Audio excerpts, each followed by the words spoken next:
The reliability of electronic products is becoming more important every day. International competition demands quality and reliability at the lowest possible cost. At the same time, there are significant changes within the electronics assembly industry to reduce solder joint touch-up and rework. We normally think of touch-up and rework as adding to the overall quality of an assembly, since we're fixing or improving solder joints that are less than perfect. But that's where these changes come in. The IPC J Standard 001 and the IPC A610 are industry specifications that many companies in the electronics industry use for acceptance standards. In the past, these specifications defined acceptance criteria using the terms preferred, acceptable, and rejectable. But the unspoken emphasis was always to obtain the preferred condition. Even when a solder joint was considered minimally acceptable, it was often reworked to achieve the preferred status. In some cases, this may have happened because people took the term preferred too literally, because they really wanted their products to be the best they could possibly be. In the current revisions of these industry standards, these terms have been changed to target, acceptable, and defect. The obvious differences are the changes from preferred to target and from non-conforming to defect. But there has also been an important change in the definition for acceptable conditions. The term acceptable is now being defined to mean two specific things. First, if a solder joint meets the minimum acceptable conditions, it should be left alone.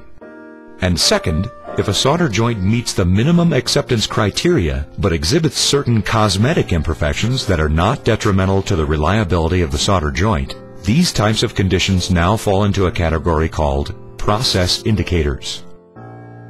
The idea here is that the process that created these imperfections may need to be changed, rather than a cosmetic imperfection. This makes a lot of sense, since when you fix the process, the incidence of imperfections will be reduced or eliminated. These cosmetic imperfections include certain types of voids, pinholes, and other surface irregularities that are not considered to be harmful to the reliability of the solder connections. This reduction of unnecessary rework has several advantages. First, it saves time, but it can also have a beneficial effect on the overall reliability of the assembly. To understand how this works, we'll need to look inside a plated through hole to understand what happens to the structure of the materials whenever heat is applied. Let's begin by reviewing how the plated through holes were originally created.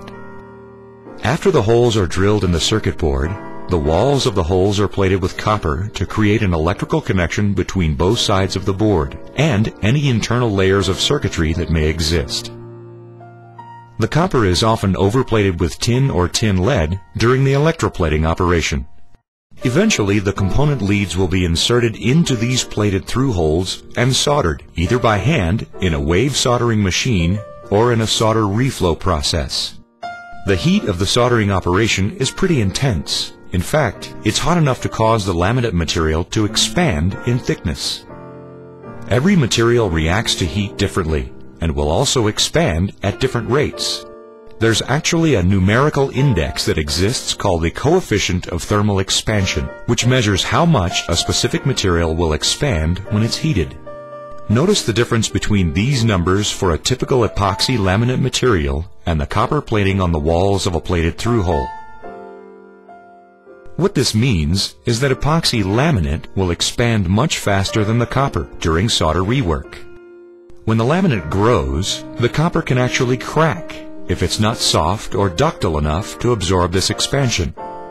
Most rework operations will require two heating cycles, one to remove and another to replace the solder. That's two extra chances to create internal cracks in the plated through holes. On multi-layer boards that have internal connections to the inner layer circuitry, even a small crack can cause an electrical open or intermittent failure. This type of internal damage will not even be visible to the rework technician. Also keep in mind that the laminate will also expand and shrink to a lesser degree whenever an electronic product is turned on and off. This can aggravate a small crack that might not show up during electrical test into an eventual failure out in the field. and that translates, in any language, into unhappy customers. There's another reason why we don't want to rework unless it's absolutely necessary. Every time heat is applied to the connection, it will increase the growth or thickness of the intermetallic layer. The intermetallic layer is a thin copper-tin compound that is created when the solder bonds to the copper land and the component lead or termination. While the intermetallic layer is the critical and necessary part of the connection forming the bond, excessive intermetallic thickness will cause solder joint strength to be reduced. This is because the intermetallic portion of the solder joint is more